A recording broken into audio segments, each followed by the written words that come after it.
Salam sejahtera dalam kasih Kristus. Puji Tuhan, keadaan sudah baik ya. Itu semua berkat doa kita kali ya.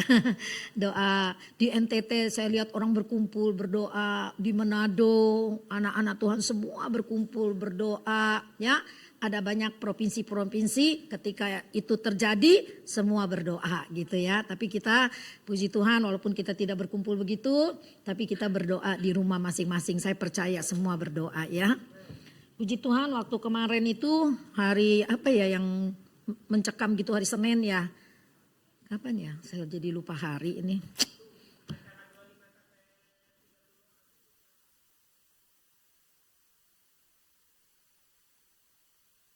Itu yang ngomong siapa ya? Oh, saya sampai nyari. Mantul banget ya. Jadi saya itu melayat ke RSPAD. Waktu itu mau pergi apa jangan, cuma saya dihubungin agak enak gitu. Teman saya itu suaminya mantan kepala BIN gitu ya. Jadi kenalan baik waktu di Penang, bayangkan. 20 tahun yang lalu dia spesial ngabarin saya, suaminya dipanggil Tuhan, saya nggak mau pergi, nggak enak. Saya memberanikan diri pergi, ternyata aman sekali, tenang, semua pulang pergi. Malah jalanan udah macet di Tomang, saya berdoa Tuhan terima kasih. Akhirnya bisa dipatahkan itu kuasa-kuasa atau niat-niat yang jahat gitu ya. Maka itu doa itu sangat luar biasa ya kalau kita bersehati gitu. Kalau kita doanya tulus, Tuhan dengar. Minta maaf hari ini saya terlambat. Biasanya itu dokter datangnya jam 4, dokter ortopedik. Jadi Marcel itu kakinya kalau habis main basket sakit gitu ya, ankle-nya gitu ya. Udah ke dokter rumah sakit umum, di ronsen katanya mesti ke dokter spot karena ada waktu itu belum di MRI jadi nggak tahu apa masalahnya gitu, cuma katanya ada sesuatu. Terus akhirnya di MRI, ini saya pakai BPJS jadi prosesnya tuh agak lama dan kudu sabar gitu ya. Akhirnya di MRI ternyata ligamennya tuh robek, karena robek kan ada celah jadi masuk tuh cairan sendi ke dalam, makanya dia sakit gitu. Jadi terus harus carinya ortopedik spot, balik lagi ke rumah sakit umum kemarinnya dulu untuk minta rujukan. Bisa balik saya mintanya di rumah sakit EMC itu karena saya lihat alat-alat terapinya gitu lebih modern gitu lagi gitu ya. Di rumah sakit umum juga bagus, rumah sakit umum kota saya juga terapi di sana. Tapi puji Tuhan akhirnya bisa. Tadi udah jam 6:30 lewat 10 gak dipanggil-panggil Marcel itu. Terus saya memberanikan diri, saya ketok kamar dokter. Maaf dokter mengganggu, ada susternya juga ya. Saya ada ibadah jam 7. Marcel cuma minta rujukan untuk ke dokter rehab medik. Oh iya. Puji Tuhan dokternya baik banget ya. Mau ngerti gitu loh. Padahal masih banyak juga pasiennya gitu. Akhirnya saya cuma terlambat sedikit gitu ya. Puji Tuhan. Saya berdoa dulu Tuhan apa saya harus ngomong. Tapi ntar orang lain gak suka. Apa saya harus ngomong. Tapi ntar orang lain gak suka. Saya memberanikan diri saya ngomong. Akhirnya bisa dan saya bisa cepat-cepat ngebut ke sini ya. Puji Tuhan. Sebab gini, kita kalau udah biasa ibadah, kita tuh mempersiapkan waktu diri dengan baik. Jadi kalau datang ibadahnya terlambat rasanya nggak nyaman gitu. Tapi kalau Anda bekerja di Jakarta di mana itu nggak jadi masalah. Yang penting hati kita memang mau ibadah. Lebih baik terlambat daripada tidak, betul nggak? Tapi kalau yang dekat terlambat kebangetan. Rumahnya biasanya ya ada teman saya rumahnya tuh paling dekat dengan Kebon Jati tapi dia selalu terlambat. Saya bilang kamu tuh kalau ikut lagu nyanyinya Roma Irama dia bilang keterlaluan. Ya kalau rumahnya dekat datang duluan lah, penuhi dulu nih bangku-bangku yang kosong. Kalau yang bekerja rumahnya jauh dan itu kita maklumin. Puji Tuhan malam ini saya mau memenuhi janji saya. Saya sebetulnya udah belajar tentang doa, tapi waktu saya lagi belajar tentang doa itu ya, the power of prayer itu ya, kuasa daripada doa itu, tiba-tiba Tuhan ingatkan saya, kamu tuh pernah janji mau bawa firman tentang laki-laki. Ya, tempo hari kan perempuan udah kita bahas ya, iya enggak? Terus saya bilang laki-laki juga ada bahasannya, ya. Jadi malam ini saya mau bayar hutang janji saya. Kita mau lihat ayatnya satu dulu ya. Otoritas suami ya, judulnya saya nggak sempet kirim itunya catat-catatannya tuh, jadi saya kita dengar aja ya. Otoritas suami ya. Kalau 2 minggu yang lalu itu tentang keluarga, tentang istri, dan hari ini tentang suami. Siap-siap suami. Jangan tersinggung ya. Firman Tuhan itu kalau saya Tuhan taruh itu, wah tadi nyinggung saya. Enggak gitu ya. Tapi kebenaran firman Tuhan itu harus disampaikan. Kita nggak boleh tersinggung. Oke? Laki-laki. Jangan takut, nggak serem kok, nggak serem, malah bagus banget gitu ya. Nah, jangan dak-dikduk gitu ya. Nah, sebelum Tuhan melawati suatu negara atau suatu gereja atau suatu negeri, Tuhan akan melawat keluarga dahulu. Nah, pembukaannya begitu ya. Jadi keluarga itu begitu penting. Rumah tangga, pernikahan itu lembaga yang memang Tuhan bentuk dan Tuhan berkati, dan itu ternyata merupakan gambaran pernikahan Kristus dengan gerejanya. Gerejanya kita ini semua ya.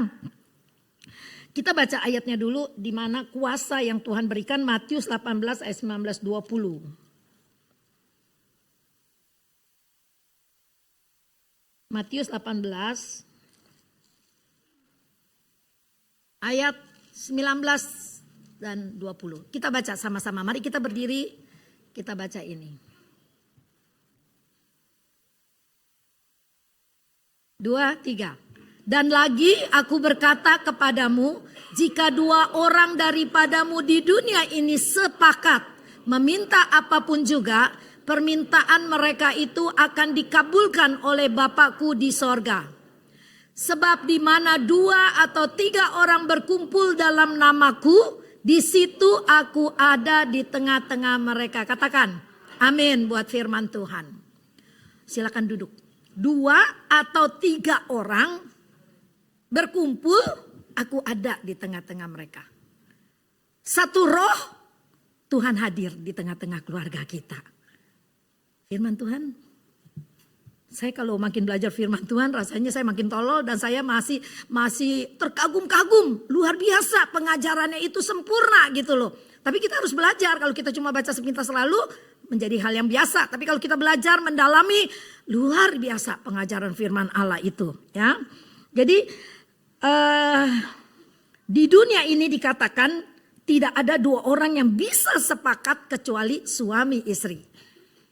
Teman sama teman, sahabat kadang-kadang sepakat, masih ada hal-hal yang embel-embelnya yang mungkin terselubung gitu. Tapi kalau Tuhan bilang 2-3 orang sepakat, suami istri sepakat, aku mau menyembah Tuhan, aku mau melayani Tuhan, aku mau mengenal Tuhan lebih dekat lagi, Tuhan bilang aku hadir di situ, di keluarga kita, amin. Di antara anak-anak kita dia hadir dan dia mau memberkati kita. Nah, itu yang kita mau pelajari malam ini. Ya, nah, kenapa itu begitu penting? Kita harus sepakat. Nah, kalau kita mau ke gereja, dikatakan kalau kita di dalam rumah tangga kita, di dalam keluarga kita, kita udah sepakat, seperti yang saya katakan barusan, hadirat Allah ada di keluarga kita. Ketika Senin sampai Sabtu, hadirat Allah selalu ada di keluarga kita. Ketika kita minggu ke gereja, kita bawa hadirat Tuhan ke dalam rumah Tuhan, sehingga ibadah itu dipenuhi oleh keluarga-keluarga yang sudah membawa hadirat Tuhan dari keadaan keluarganya yang sepakat. Disitulah berkat-berkat Allah dicurahkan. Disitulah kita ketemu Tuhan, karena kita bersehati, kita ketemu Tuhan dan kita menyembah Dia dengan hati dan motivasi pikiran yang benar, yang hanya tertuju kepada Tuhan. Persoalannya seringkali kita gak sehati gitu ya. Suami istri ke gereja. Ini bukan di sini loh, di Jawa Barat. Atau di Balaraja mungkin ya. Dia datang ke gereja berduaan tapi dia gak ngomong loh. kesehatian atau bukan ya? Saya bertanya, kenapa saya bisa tahu istrinya curhat sama saya? Tahu nggak Bu Nila? Katanya gitu ya, kenapa? Kita tiap minggu ke gereja tapi nggak ngomong, kenapa?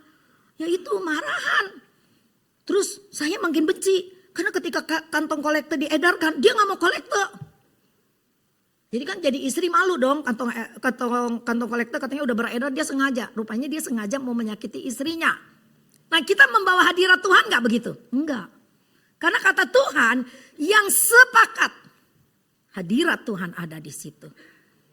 Makanya ke gereja suami istri membawa hati yang penuh sukacita ya.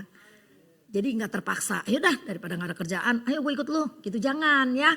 Jangan, kalau ke Tuhan jangan bilang gak ada kerjaan. Jadi ayo deh gue ikut lu, jangan, nanti gak ada berkatnya gitu ya. Berkatnya nanti diturunkan tapi kan nunggunya jadi lama. Aturan hari ini malam ini ada berkat, ternyata itu disekat karena ketidaksepakatan kita suami istri dan anak-anak. Apalagi anak-anak udah gede ya. Wah ini paling susah memang. Tapi dengan belajar firman Tuhan kita juga mau belajar bagaimana memperbaiki keadaan keluarga kita. Ada lagi hamba Tuhan udah tua mau bercerai. Saya pernah saksikan. Aneh kan? Udah tua mau bercerai. Kenapa dulu tahan puluhan tahun, sekarang masalahnya cuma pelit. Aduh gawat. Nggak ada yang pelit di sini ya. Tapi kalau kita hemat itu penting. Apalagi keadaan susah, beras mahal. Apalagi kalau sampai nggak ada stok. Ya, itu mesti hemat. Biasa makan 3 karung jadi sekarung gitu kali ya. Hemat belanja yang tidak perlu kita nggak belanja karena nanti kebutuhan pokok itu menjadi hal yang hakiki dan kita tidak mampu untuk membelinya. Karena kita tidak berhikmat. Jadi biasa beli baju baru kita stop dulu karena beras lagi mahal, minyak makin mahal, gula makin mahal, apa-apa makin mahal. Nah, jadi itu yang namanya kita berhemat ya. Hal-hal yang kecil bisa menjadi masalah besar kalau kita tidak dekat sama Tuhan. Di sini dikatakan jika 2 orang daripadamu di dunia ini, suami istri sepakat meminta apapun juga permintaan mereka itu akan dikabulkan oleh Bapa yang di surga. Sebab di mana 2-3 orang berkumpul dalam namaku, di situ aku ada di tengah-tengah mereka. Amin. Kita jangan mikirkan 2-3 orang di gereja sono walaupun cuma 3 orang Allah hadir, betul. Tapi yang Allah mau adalah di keluarga kita 2 orang suami istri dan anak-anak 3 orang semua sepakat beribadah kepada Tuhan. Maka saya senang sekali di dalam Yosua itu yang terakhir pasal 24 kalau nggak salah dia katakan kepada bangsa Israel ya, terserah kamu mau ibadah apa tidak, tetapi aku dan seluruh keluargaku kami mau beribadah kepada Tuhan. Nah ini keren. Kita harus punya prinsip yang kuat seperti itu di dalam pengiringan kita kepada Tuhan. Supaya apa? Kita kuat, bertahan dan kita mampu melewati berbagai pencobaan yang datang. Pernah satu kali lagi nyetir mobil, ada mobil truk lewat. Dia bilang apa itu kata-katanya bagus banget ya. Proses dan progres apa gitu ya. Jadi bukan progresnya apa bukan programnya gitu. Yang penting prosesnya, dia bilang begitu. Wah itu ternyata ada truk yang bagus juga, positif kata-katanya. Kan biasanya enggak positif gitu ya, negatif benar kata-katanya gitu ya. Kutunggu jandamu gitu. Saya kalau baca gitu gue greget. Kurang ajar gitu kata-katanya yang enggak gitu ya. Nah disinilah kita belajar bagaimana sesuatu yang positif itu mendatangkan berkat bagi orang lain. Amin. Statusmu, prinsipmu, WhatsAppmu, kalau positif itu memberkati orang lain. Lanjut ya. Nah kita mau lihat struktur pemegang otoritas dalam keluarga itu siapa. Nah kita baca 1 Korintus 11 ayat 3. 1 Korintus 11 ayat 3 supaya cepat di screen. 1 Korintus 11 ayat 3. Kita baca lagi sama-sama. 2, 3. Tetapi aku mau supaya kamu mengetahui hal ini, yaitu kepala dari tiap-tiap laki adalah Kristus. Kepala dari perempuan ialah laki-laki dan kepala dari Kristus ialah Allah sendiri. Ini struktur otoritas di dalam keluarga kita. Tuhan sendiri yang berbicara melalui Rasul Paulus. Laki-laki jadi kepala keluarga, di atas laki-laki ada Kristus, di atas Kristus ada Allah, kita wanita tubuh gitu ya, tubuh. Nah, di sini yang paling seru. Kepala dari tiap laki-laki adalah Kristus. Kepala dari perempuan ialah laki-laki. Ini yang dikatakan bahwa laki-laki suami adalah imam. Suami adalah kepala rumah tangga gitu loh. Bukan terbalik gitu loh ya. Nah ini gak menyinggung ya, kalau ada yang sudah terbalik gitu, ya dengerin dulu dah firman Tuhan gitu ya. Jangan marah dulu gitu ya. Jadi laki-laki sebodoh-bodohnya lelaki dia tetap kepala keluarga. Itu struktur yang Allah sudah buat. Kita gak bisa robah. Karena kalau kita robah berkatnya juga nanti berubah gitu ya.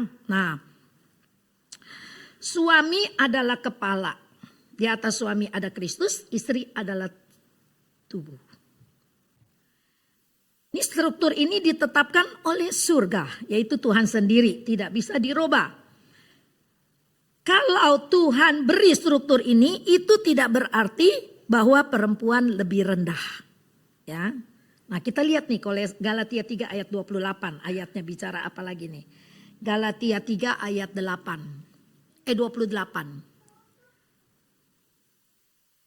2, 3 baca lagi sama-sama. Dalam hal ini tidak ada orang Yahudi atau orang Yunani, tidak ada hamba atau orang merdeka, tidak ada laki-laki atau perempuan, karena semua adalah satu di dalam Kristus Yesus. Artinya persamaan derajat, kesetaraan, sama. Nah, kalau tadi kita lihat struktur yang dibacakan oleh Paulus bahwa lelaki adalah kepala dari perempuan, perempuan tubuhnya, di atas lelaki ada Kristus, itu struktur, artinya fungsi. Tapi bukan kedudukan, tapi kalau kedudukan kita di mata Tuhan, kita itu semua sama. Maka perempuan diciptakan dari tulang rusuk supaya sejajar. Jadi bukan berarti perempuan itu lebih rendah. Walaupun orang Yahudi, perempuan gak ada harganya. Rendah banget. Tidak boleh melayani, tidak boleh berdoa. Yang berdoa laki-laki, yang ke bait suci juga laki-laki, bukan perempuan. Nah itu kan diikutin oleh orang-orang muslim gitu kan. Hanya laki-laki yang setiap Jumat beribadah, perempuan di rumah. Seandainya pun ada ibadah, mereka dipisahkan begitu. Itu adat Yahudi seperti itu gitu ya. Nah sekarang kita lihat di sini.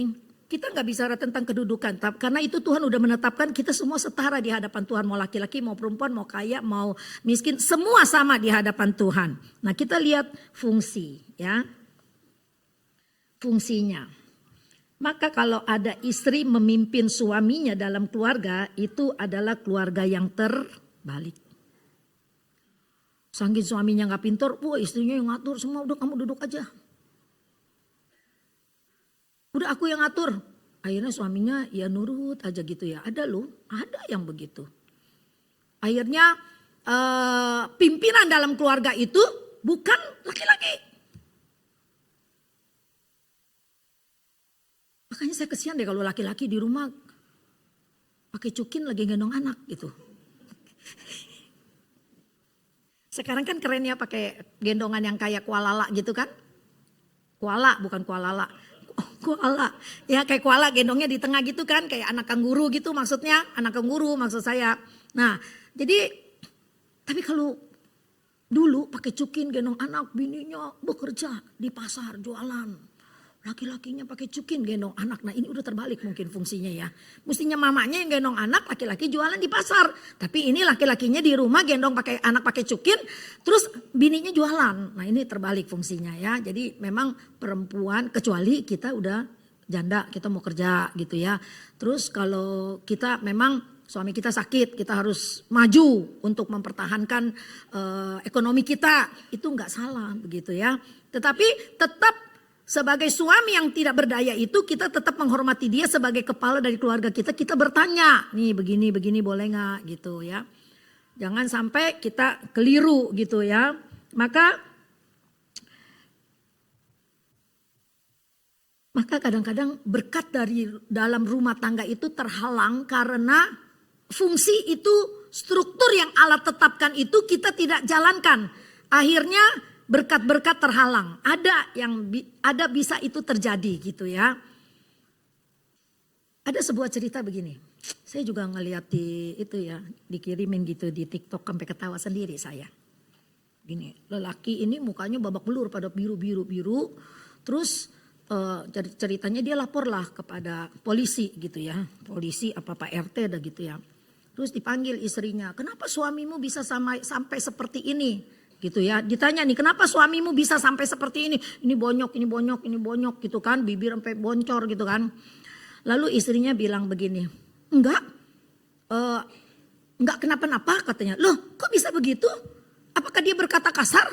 Apakah dia berkata kotor sehingga kamu marah pukul suamimu kayak gitu? Enggak. Malah dia dengan sopan, penuh kasih sayang. Dia ngomongnya baik-baik kok. Emang dia ngomong apa? Kata polisi gitu kan. Karena ngelihat muka suaminya udah bonyok gitu kan. Terus dia bilang begini, istrinya nih bilang gini. Enggak, dia cuma bilang begini, Rini bikinin abang kopi dong sayang gitu ya. Jadi mesra banget begitu kan ya. Loh kata polisi, kok kalau dia bilang begitu aja kamu sampai marah dan pukul dia sampai begitu katanya. Apa dia ngomong lagi yang lebih menyakitkan? Enggak, malah sayang cepetan ya bikinin abang kopi katanya begitu. Masa bikin gitu aja marah, bener gak? Nah kalau kita dengar sampai begitu, iya nih bininya kebangetan banget ya gitu ya. Ternyata bininya bilang begini, kenapa saya marah? Karena nama saya Jubaidah, bukan Rini. Jadi ketahuan siapa itu si Rini. Si Rini itu siapa tahu nggak? Simpenannya. Nah sepandai-pandainya tupai melompat dia pasti bisa jatuh juga. Sepandai-pandainya kamu berbohong mungkin. Satu kali nanti bakal ketahuan juga. Ngigo, sayangku Rini gitu kan ya. Nah kalau yang suka ngelindur tuh hati-hati. Yang suka ngelindur. Iya enggak? Dalam linduranmu itu kamu panggil orang lain. Enggak salah kalau suamimu istrimu ambil sapu lidi. Pok. Pulang-pulang malah pagi-pagi bangun udah wah mukanya udah colorful. Nah begitulah kira-kira ya di dunia ini sekarang ini begitu ya. Orang tidak menghormati lagi pernikahan dan orang sudah semaunya hidup. Enggak cari ketenangan di dalam Tuhan tapi cari kebahagiaan yang sesaat. Ya enggak, orang selingkuh itu cuma kebahagiaan sesaat, kenikmatan mungkin ya. Selingkuh itu hanya kenikmatan sesaat. Udah gitu kenapa saya bilang sesaat? Udah mesti ngumpet-ngumpet, takut ketahuan, udah berbohong terus. Emang enak hidup begitu? Iya enggak? Nah kita berbahagialah kita anak Tuhan, dikasih penerangan firman Allah, kita mesti hidup kudus supaya berkat Allah turun dan kita tidak boleh melakukan itu. Amin. Keren sebelah sini, amin. Sebelah sini saya nggak dengar. Yang berani berkata amin, dia berani menjaga prinsip firman Allah, amin. Woi rame, pentep. Ketinggalan. Nah Kejadian 3 ayat 17 coba kita lihat, kita baca. Ada beberapa ayat yang kita akan baca. Kejadian 3 ayat 17, lalu firman-Nya kepada manusia ini pertama kali Tuhan berbicara kepada Adam dan Hawa.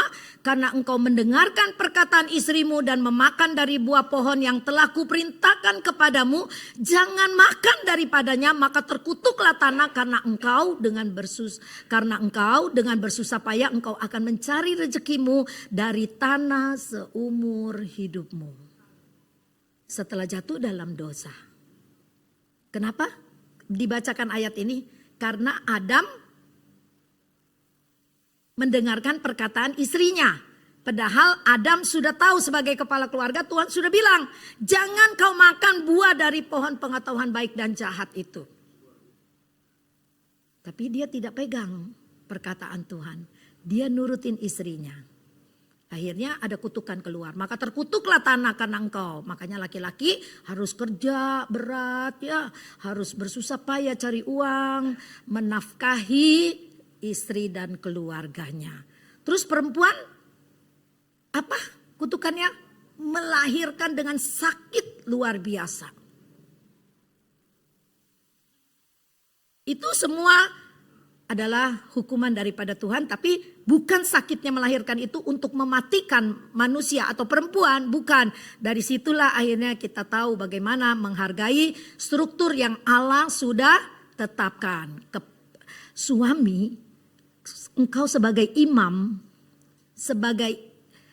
di dalam keluargamu, kalau istrimu jalannya salah, cara berpikirnya salah, kita harus luruskan.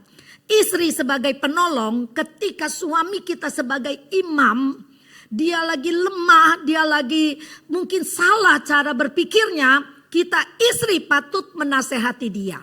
Walaupun mungkin dia marah, kan laki-laki gengsi, ditegur mana mau. Apa ngajar-ngajarin aku? Begitu kan biasanya. Nggak ada yang amin, berarti Anda benar. Ya, lelaki itu gengsi, saya tahu lah, saya kan pernah punya suami, ya begitulah kalau ditegur nggak mau, tapi besok dia berubah, saya bersyukur. Yang penting aku udah ngomong, mau nurutin mau enggak terserah. Aku prinsipnya seperti ini gitu. Jadi kita juga mengeluarkan prinsip hidup kita bahwa firman Tuhan berkata begini, kita nggak mau ikutin suami kita kalau dia jalannya salah gitu. Jadi inilah ada kesetaraan, tetapi jadi ada posisi dan fungsi. Fungsi sebagai suami itu jangan engkau abaikan, fungsi sebagai istri jangan engkau abaikan. Istri penolong, suami adalah kepala daripada keluarga. Kepada istri, Tuhan berkata kasihilah istrimu. Tuhan berkata kepada istri, tunduklah kepada suamimu. Jadi makanya disitulah menjalankan fungsinya masing-masing, tetapi kita harus takut sama Tuhan.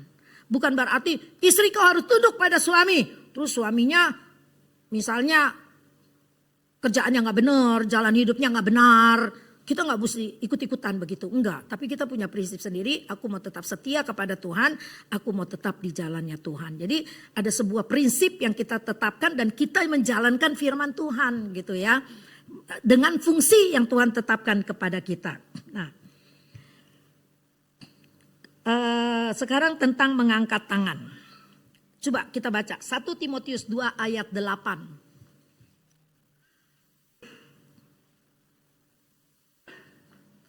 Oleh karena itu aku ingin supaya di mana-mana orang laki-laki berdoa dengan menadahkan tangan yang suci, tanpa marah, tanpa perselisihan. Jadi tangan ini ketika kita berdoa, kita mengangkat tangan kepada Tuhan, itu ada kuasa yang luar biasa. Firman Tuhan bilang, karena itu aku ingin supaya di mana-mana orang laki-laki berdoa. Kenapa orang laki-laki? Karena memang yang pergi ke bait Allah kan orang laki-laki zaman itu ya.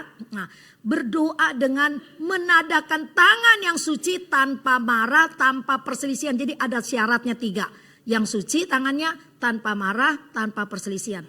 Kalau tangannya suka ngegampar bininya, benar nggak ini? Jangan jawab. Entah ketahuan tetangga. Ya, kalau tangan ini suka mukul istri, tanganmu sudah tidak suci. Apalagi kau tidak pernah minta maaf pada istrimu. Walaupun kau ngangkat tangan setinggi-tingginya, Tuhan tidak jawab doanya. Dan berkat itu pun menjadi terhalang oleh karena kita tidak menjalankan fungsi kita di dalam struktur yang Allah sudah tentukan. Maka berbahagialah kita. Kadang-kadang orang begini ya, cari pacar yang seiman lah. Nanti ada yang jawab begini loh anak muda. Tante, yang seiman pun belum tentu baik. Benar. Kan semua juga lagi dalam proses untuk menjadi lebih baik, lebih baik. Tiap hari lebih baik, tiap hari lebih baik sampai kita mati. Tiap hari kita mau menjadi lebih baik. Anak muda kan kalau lagi bucin begitu. Dia bilang, enggak seiman juga. Malah yang enggak seiman kadang-kadang lebih akur. Nah ngeyel nih begini nih. Nah nanti begitu tuh tidak ada kesehatian. Ya jadi sekarang tuh memang menerapkannya agak susah kepada anak-anak muda. Karena pelajaran, mereka lebih suka pelajaran di internet. Ya, melalui TikTok, melalui IG, melalui Facebook. rasanya ini lebih cocok nih berita-beritanya buat gue. Nanti gue mau cari bini yang kayak gini, aku mau cari laki yang kayak begini. Nah, kalau kita kan berdasarkan firman Allah. Firman Allah bilang kita carilah yang seiman. Sehingga kalau kita sepakat, dua orang ini sepakat suami istri. Firman Tuhan bilang apapun yang kau minta akan aku berikan kepadamu. Firman Tuhan itu indah banget, ya. Mula-mula memang terjadi percekcokan, mula-mula mungkin terjadi perbedaan pendapat, tapi enggak apa-apa. Kita sadar kita lagi diproses. Nah, lagi dalam proses itulah kita mau menjadi lebih baik dan kita terus berusaha. Sini si A memperbaiki diri, si B memperbaiki diri, akhirnya dua-dua menjadi klop. Oh iya, kemarin itu saya lagi buka YouTube tentang khotbah-khotbah di Sekina. Ketika khotbah tentang apa ya? Allah menilai dari keluarga ya. Judulnya apa, judul khotbah saya aja saya lupa tuh ya. Allah menilai kita itu dari keluarga gitu ya. Aduh ya bentar saya lihat ya.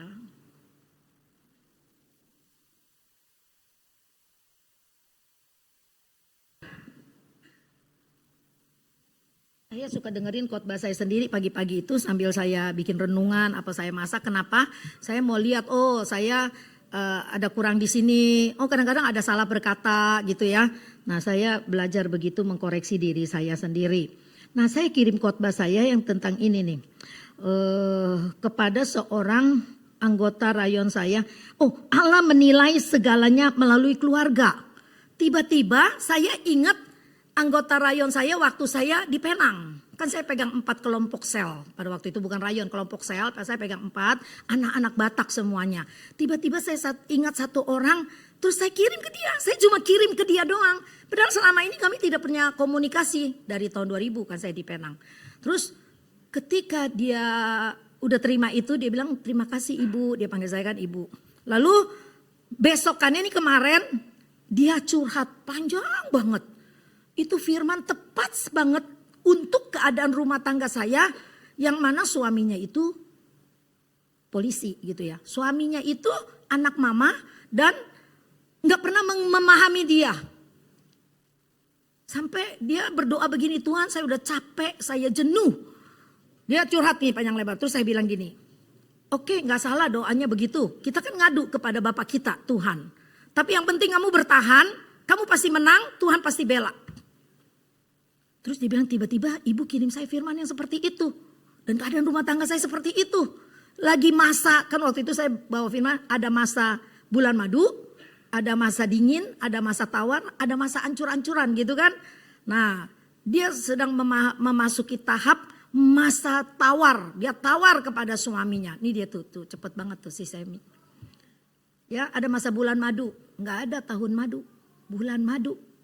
Ada masa yang biasa-biasa aja gitu kayak saudara gitu ya. Ada masa yang kita menjadi tawar hati. Nah dia masih masuk kategori nomor 3 masa tawar.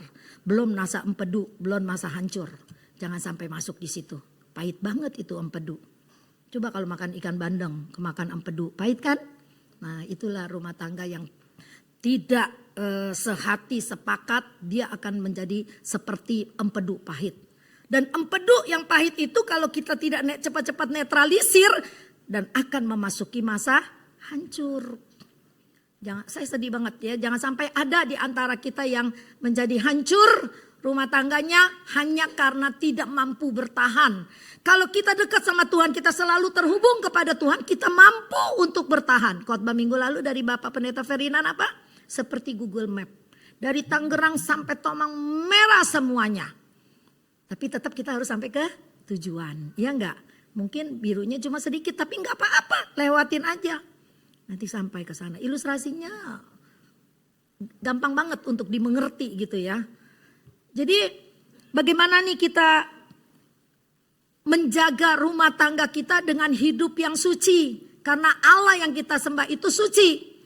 Maka laki-laki, firman Tuhan bilang laki-laki tanganmu yang suci itu tanpa marah, tanpa perselisihan angkat kepada Tuhan dan berdoa. Saya senang kalau orang berdoa angkat tangan begini.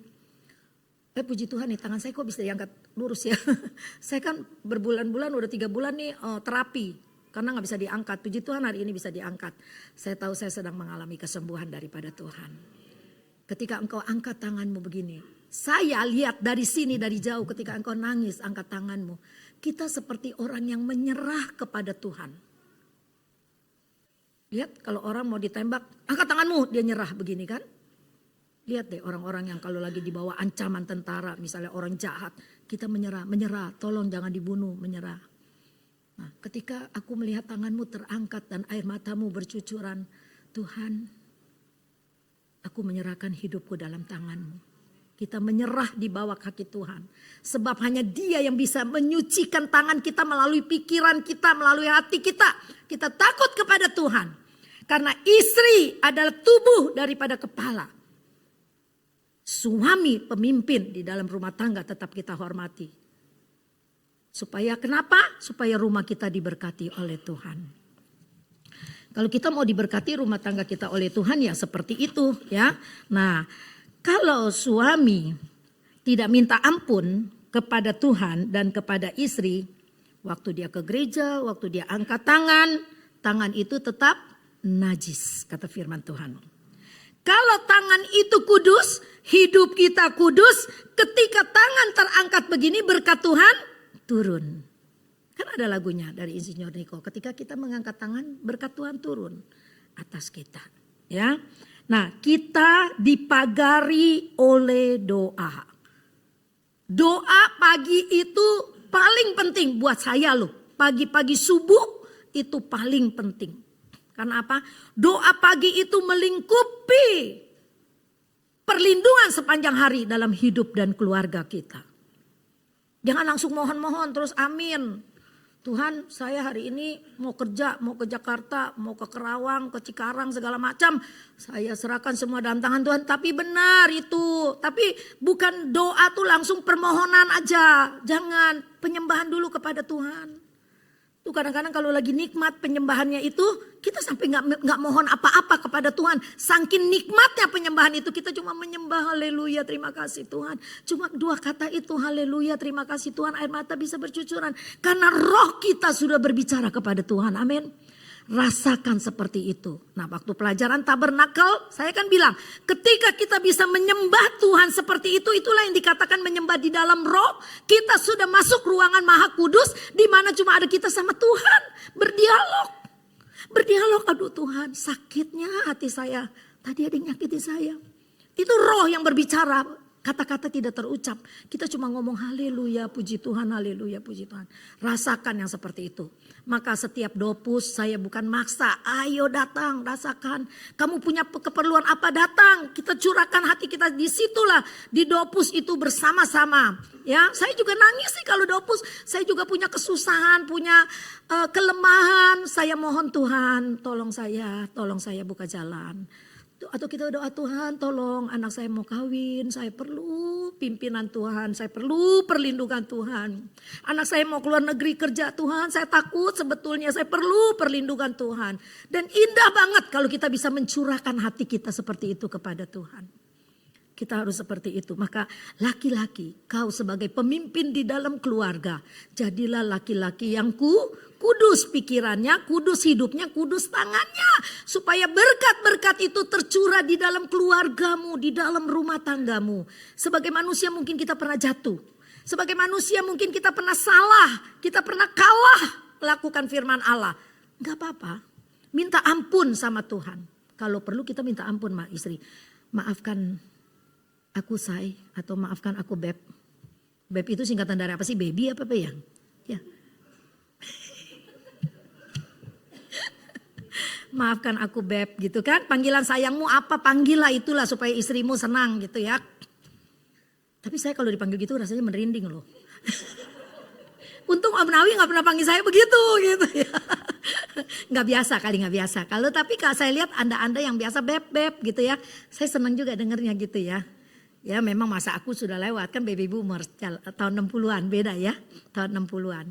Dipanggil namanya aja udah syukur gitu. Tapi jangan sampai kamu panggil dia beb, say, darling, honey. Ternyata kamu lupa sama nama dia.